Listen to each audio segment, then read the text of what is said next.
Isu penting yang perlu banget kita bahas saat ini adalah tentang ketimpangan ekonomi dan digital di Indonesia. Menurut data dari Wear Social 2023 mengatakan bahwa 77% penduduk di Indonesia telah memiliki akses internet. Tetapi, coba kita bayangkan, di daerah pedesaan, di daerah timur di Indonesia, masih banyak yang mengalami kesulitan terhadap akses internet. Padahal di era sekarang, internet sudah kaya kebutuhan untuk mendapatkan peluang ekonomi dan juga pendidikan. Tapi tanpa akses yang merata, kesenjangan akan terlihat sangat lebar. Dengan tantangan yang seperti itu, Gen Z memiliki potensi yang besar untuk menangani isu seperti keadilan sosial. Generasi ini tumbuh di era digital yang menyebabkan mereka lebih kritis dan juga peduli terhadap keadilan sosial. Banyak banget di media sosial gerakan digital seperti Justice for All atau dukungan UMKM yang lahir dari kesadaran kita sendiri. Ini bukti nyata kalau suara kita bisa jadi alat untuk perubahan.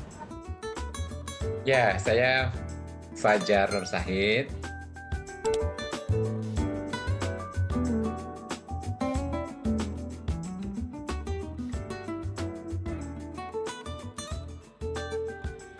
Ya, pasti ya. Ya karena keadilan sosial itu kan bisa banyak wujudnya ya, termasuk bagaimana orang itu bisa memperoleh akses informasi. Nah, informasi itu bisa dilakukan dengan mudah. Apakah orang itu punya akses atau tidak terhadap sumber-sumber informasi gitu kan? Nah, kita tahu bahwa dalam konteks Indonesia yang sangat besar itu, kita ini menghadapi tantangan region yang sangat luas sekali ya, mulai dari Sabang sama Merauke gitu. Ada sebuah studi teman-teman, kalau teman-teman bisa mencari bahannya itu akan bagus sekali. Bagaimana misalnya distribusi terbesar dari akses informasi itu ada di Jawa dan mungkin Sumatera. Jadi artinya apa? Akses orang-orang terhadap informasi itu dengan maksimal bisa dipenuhi oleh mereka yang tinggal di Jawa dan Sumatera. Sementara kemudian di luar itu mereka tidak cukup punya akses yang baik gitu. Ini persis soal keadilan juga ya. Bagaimana orang-orang di Timur ya, di Papua terutama di Nusa Tenggara, mereka juga berhak mendapatkan layanan informasi yang cukup gitu. Makanya kemarin dalam kasus ketika kita bahas COVID itu, pembelajaran jarak jauh itu bagi mereka sangat problematik karena bukan semata-mata orang itu tidak punya gadget gitu, tapi juga mereka tidak punya akses yang cukup karena kendala sinyal, kendala macam-macam itu. Dan itu menggambarkan lagi-lagi soal keadilan sosial itu memang menjadi bagian yang harus penuhi dari sisi itu gitu. Iya, saya termasuk orang yang percaya bahwa informasi itu adalah pembentuk dari peradaban ya. Teman-teman kalau baca buku misalnya mana yang lebih menjadi prime mover, apakah pikiran ataukah materi? Sebenarnya pikiran. Jadi pikiran itu kan dipasok oleh informasi. Jadi semakin banyak orang punya informasi, maka dia punya banyak sekali kesempatan untuk melakukan partisipasi, akses pada publik macam-macam gitu. Nah, kalau orang tidak punya informasi yang cukup, maka dia akan kehilangan kesempatan itu gitu.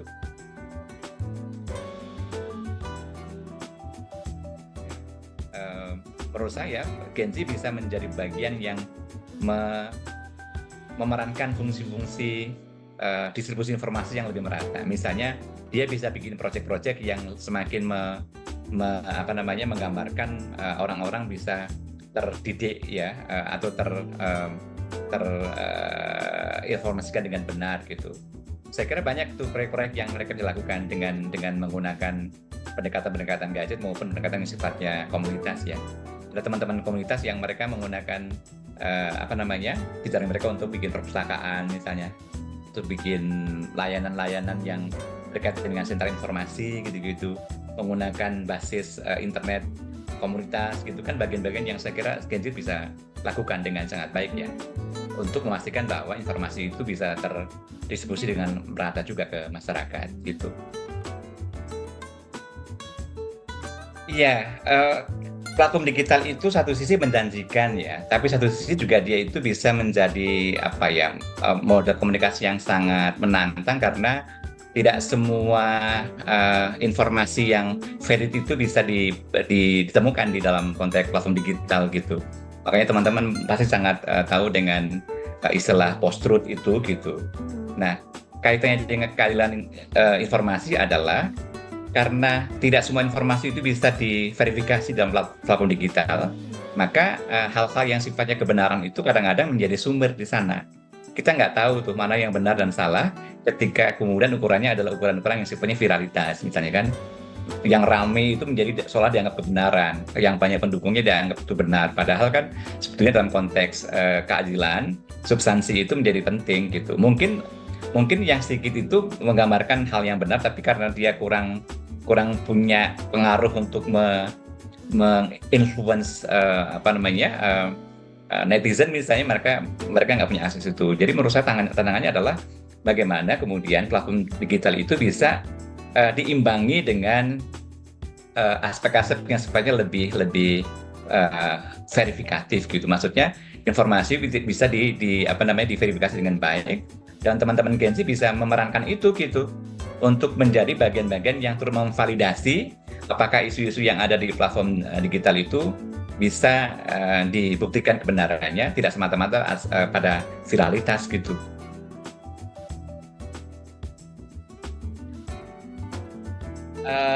Menurut saya perannya sangat penting gitu. Makanya sekarang kita sangat berharap pada Gen Z itu menjadi advocate yang betul-betul memihak pada kebenaran dan keadilan. Misalnya begini, bayangkan teman-teman ketika ada orang-orang yang mereka misalnya punya kasus yang tidak tidak pernah terpublikasikan oleh media misalnya. Maka Gen Z bisa memastikan bahwa kasus itu bisa dibela. Kayak misalkan kemarin yang terjadi di itu ya, kasus guru yang dianggap melakukan kekerasan kepada siswa, dan siswa itu adalah anak polisi gitu kan. Itu kan menjadi menarik. Polisinya memperkerakan, dan itu sudah masuk ke pengadilan macam-macam.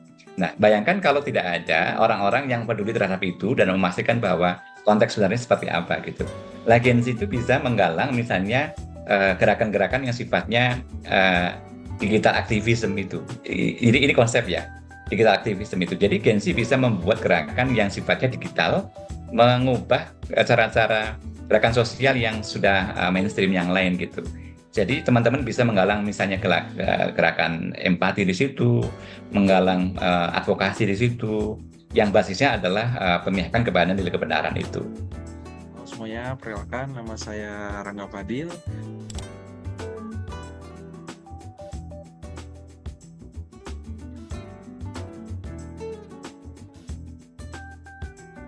Kita apalagi anak muda ini sering banget bersosial dan juga sering nih kumpul bareng teman-teman. Terus juga kalau kita lihat di kulit kayak tugas-tugas yang perlu kerjasama dan juga tim. Jadi kenapa kita perlu keadaan sosial dan juga lingkungan sosial, karena kita juga hidup di sosial gitu. Jadi kita perlu bersosialisasi dan juga saling satu sama lainnya.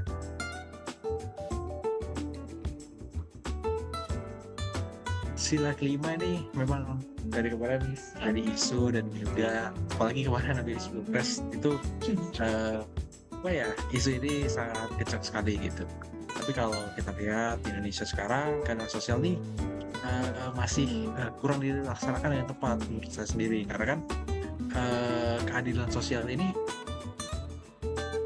justru bukan keadilan sosial, tapi keadilan bagi hanya segelintir orang dan juga hanya segelintir masyarakat aja gitu. Jadi memang adilnya tuh bukan adil secara sosial, tapi adilnya secara kelompok aja gitu. Kebanyakan kayak gitu. Apalagi contoh deh, kalau misalkan di digitalisasi, apakah di pelosok daerah itu udah ada internet, apa sudah ada alat-alat digital kayak kita punya HP, kan nggak punya. Jadi secara digital dan akses informasi aja belum merata gitu. Berarti kan masih belum ada keadilan sosial.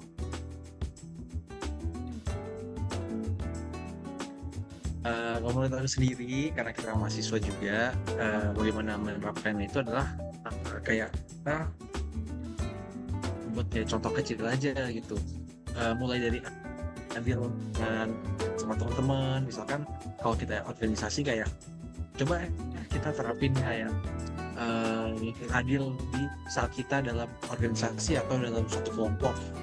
Jadi misalkan ada tugas dibagi rata, kalau ada yang enak, ada yang gak enak, terus juga jangan ada yang kerja, jangan ada yang gak kerja. Jadi memang keadaan sosial tuh dari diri kita sendiri dulu aja tuh.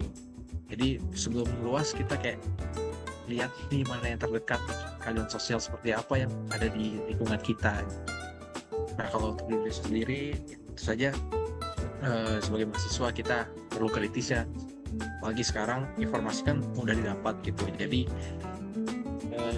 setidaknya peka lah sama isu-isu yang lagi berkembang sekarang, dan juga jangan apatis juga sama isu-isu yang sekarang memang gampang banget nih dinaikin, apalagi ada Twitter dan Instagram segala macamnya gitu.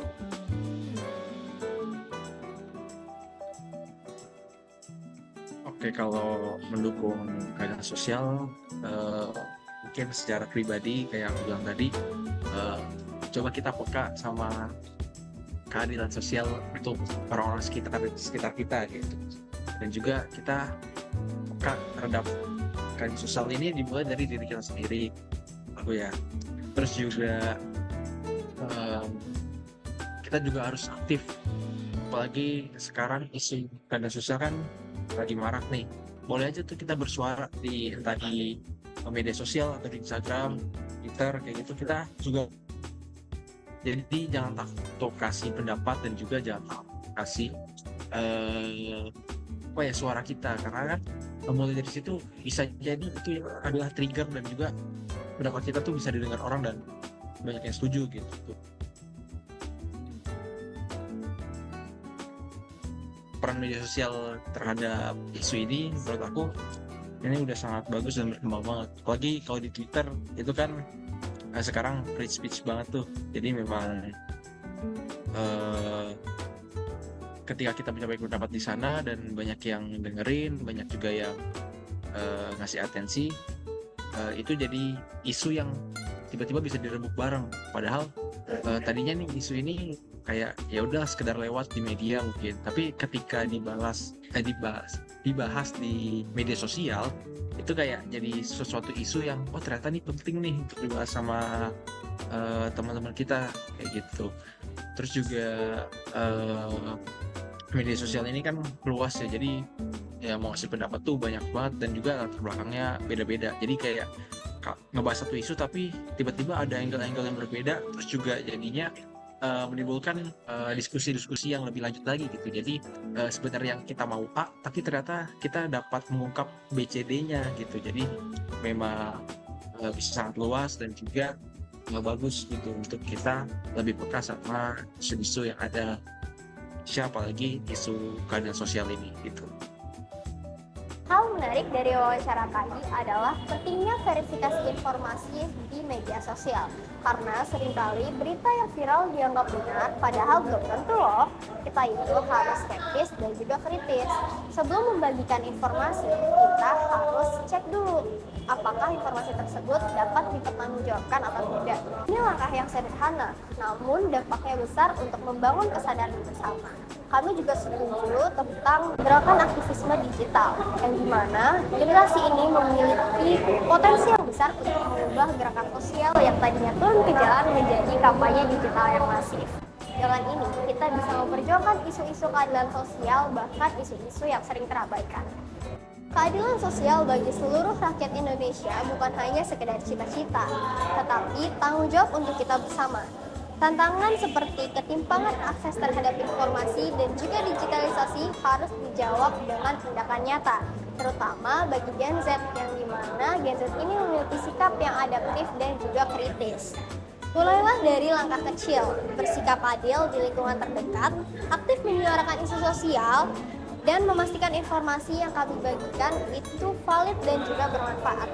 Sebagai generasi muda, kita memiliki kekuatan untuk mengubah ketidakadilan menjadi peluang untuk kita bersama. Karena keadilan sosial dimulai dari keberanian kita untuk peduli dan bertindak.